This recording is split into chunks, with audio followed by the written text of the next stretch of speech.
Sunday, January 1. We are part of God's family. For this reason I bow my knees to the Father of our Lord Jesus Christ, from whom the whole family in heaven and earth is named. Ephesians 3, verses 14 and 15. What imagery is evoked in this verse, and what hope is found there? Early in Jesus' ministry, he states, "In this manner therefore pray, Our Father in heaven, hallowed be your name." Matthew 6:9. Later, he repeats the same prayer privately with his disciples. Jesus told us to call his Father our Father in heaven. When Jesus encountered Mary after his resurrection, she wanted to embrace him.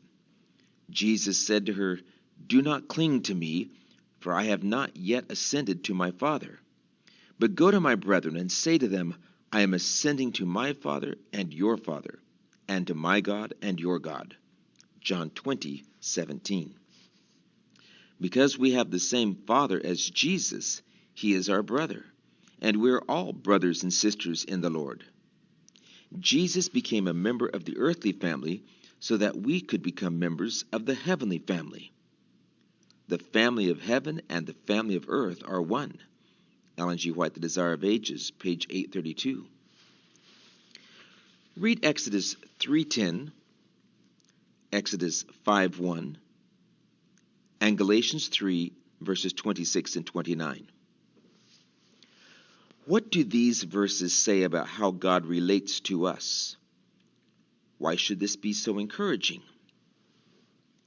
In contrast to a view of creation in which we are deemed the mere products of cold, uncaring natural laws, Scripture teaches not only that God exists, but also that he loves us and relates to us in such a loving manner that the imagery of family is often used in Scripture to depict that relationship.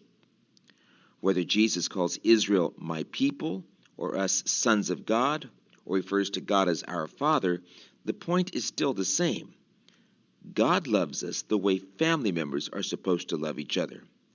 What good news amid a world that in and of itself can be very hostile. Imagine a world in which we treated everyone as family.